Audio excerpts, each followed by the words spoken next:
These are literally the smoothest bearings I've ever felt in my entire life.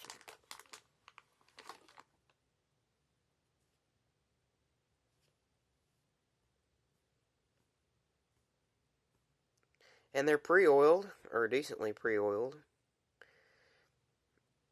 So this is the, what is it? This would be the clutch side, and this is the flywheel side. The other one feels the exact same, so I'm not going to get it out. I do not want to put contaminants in this bag. So there's this. I have to ask my dad what parts I need to put in the car. I kind of give a hint to what's about to happen tomorrow. And this is the hot rods connecting rod. This thing, just look at the box. And this is pretty vintage. And I don't know how old it is.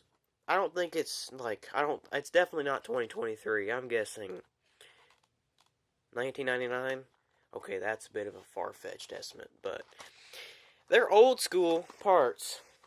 So you know they gotta be good.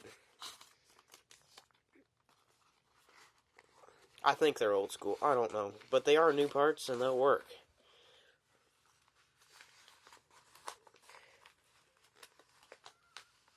This will work very well when it comes to rebuilding the crankshaft. And also, if you haven't, which you probably couldn't tell because I never mentioned it, I've already had all this apart and open.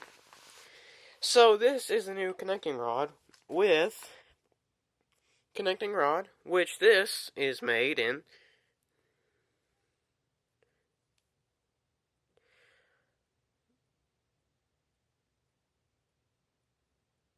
USA.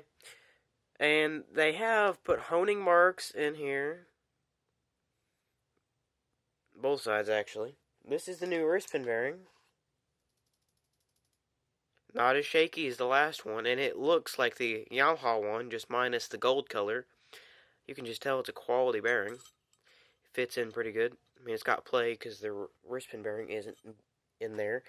These are the two shims. They go right here once you press this into the crankshaft, like that.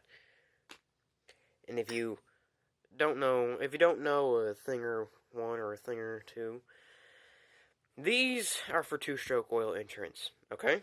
This is the bearing that is bad, very bad, on my blaster. Fits right in here.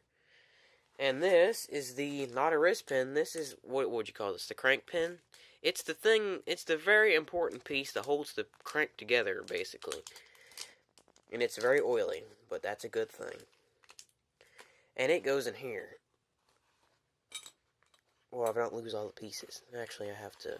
It's very tight, because it's all new. And those parts rotate like that.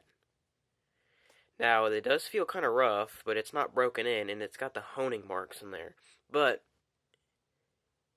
there's very little side-to-side play, and I don't know, it feels like there's the ever so slightest up and down, but that could just be because it's not broken in, and they're all brand new bearings and parts, but everything is pretty good. You can see everything spinning in there.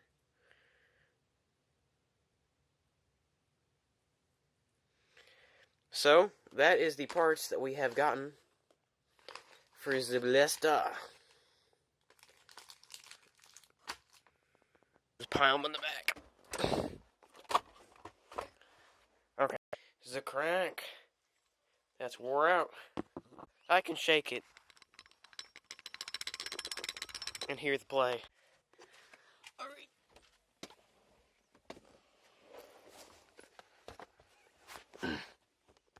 Alright, here I am at work with my dad at Quality Lawn Equipment. There we are.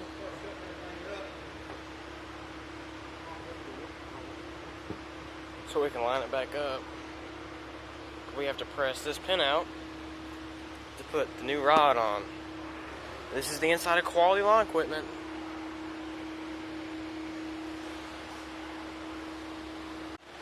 These are our pressing utensils, and let's hope the 12-ton Harbor Freight press is enough. I think it will be, though.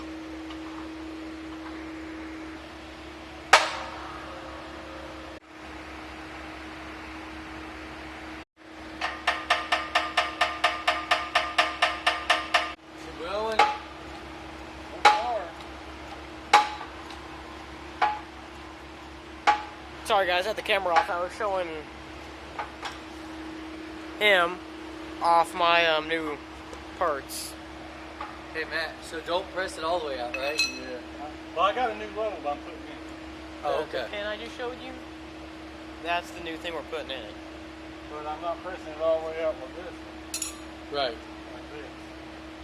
There we go. Go ahead. Awesome.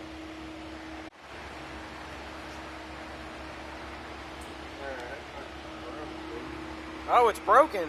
Alright guys, so it's a lot like the wrist pin bearing. Bad juju. I don't know how this engine was running as good as it was running with the damage it had. So, That's a good question, man. because it was idling when I shut it off for the last time. That is missing bearing material. And the bearing, just like their Chinese wrist pin bearing, well, it's falling apart. Typical Chinese junk. This is Japanese. This is original.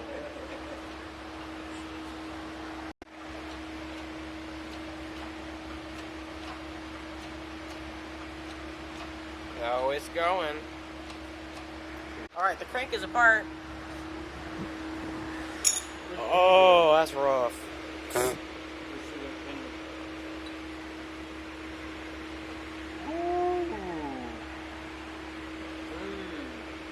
That is rough. That's why we was having a hard time getting it to come out. So What's... Oh my let me lord. explain this to you. So you see how it's just half like this? Yeah. It's on the bottom or on one side. This was the bottom side of the connecting rod. So at high RPMs, as it came up, it jerked it back down. Yeah? And created pitting? Yeah. So this thing was pretty bad. It was about to come apart. It was about to seize to the rod and grenade that engine. I was about to lose my blaster. Look at that. So there's pitting on here. I don't know how this thing was running and idling as good as it was. These are the crank pieces. These are fine. Well, as fine as they can be. If they're not fine, well, too bad, because we're still reusing them. This is the rod, the OEM. This looks fine, but that's not. This guy I already showed. And this is toast. This is pretty rough. Now we got the new parts, which, let's compare the rod size, which I'm 9,000% sure they're the same length. The new rod. Identical.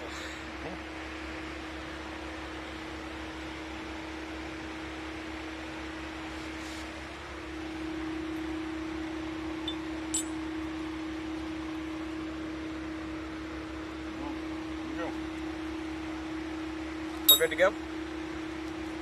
These are the new things. These are the old little washery things. This is the old pin.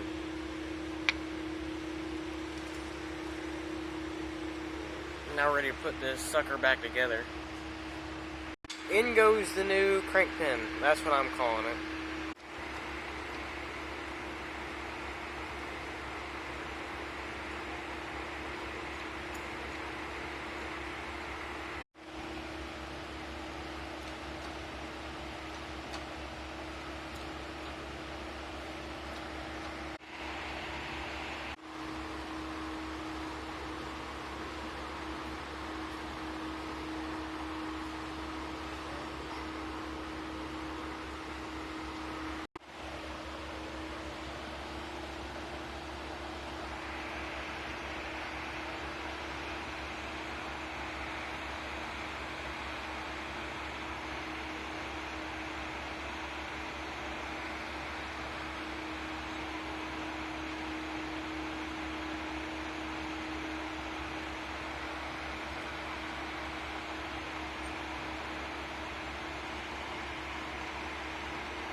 This is the most important part. Gotta line the two journals up correctly.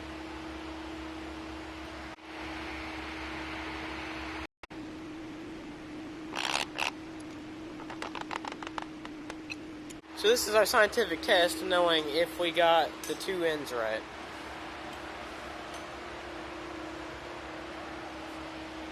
Go.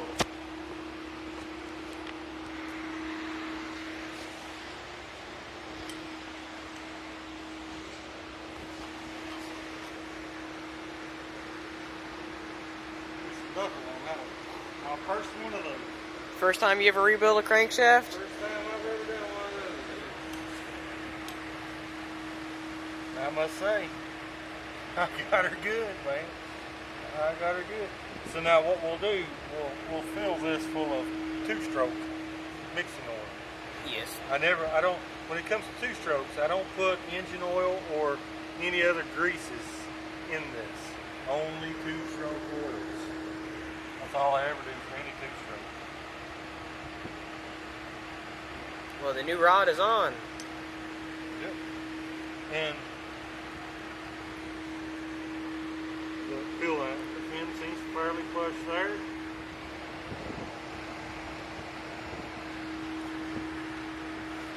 seems to be flush there.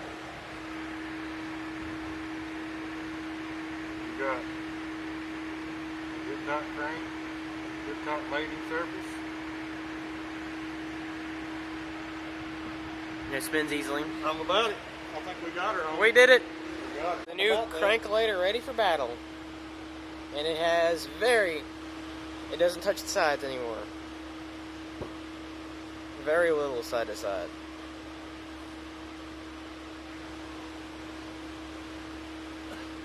It's a lot smoother. It's a lot smoother than the other one. Or to run real good.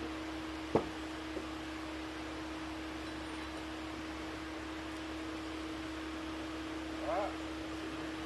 Pretty sure about the bearings and which side they go and everything, right? I'm pretty sure the small one goes, the small one goes here and the big one goes here. Makes sense, right? Makes sense.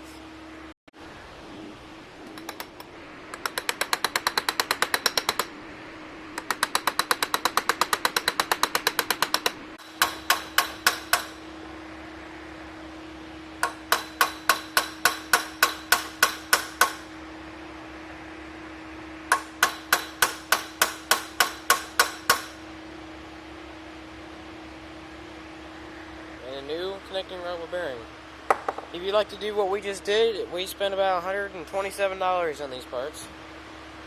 And the wrist pin bearing.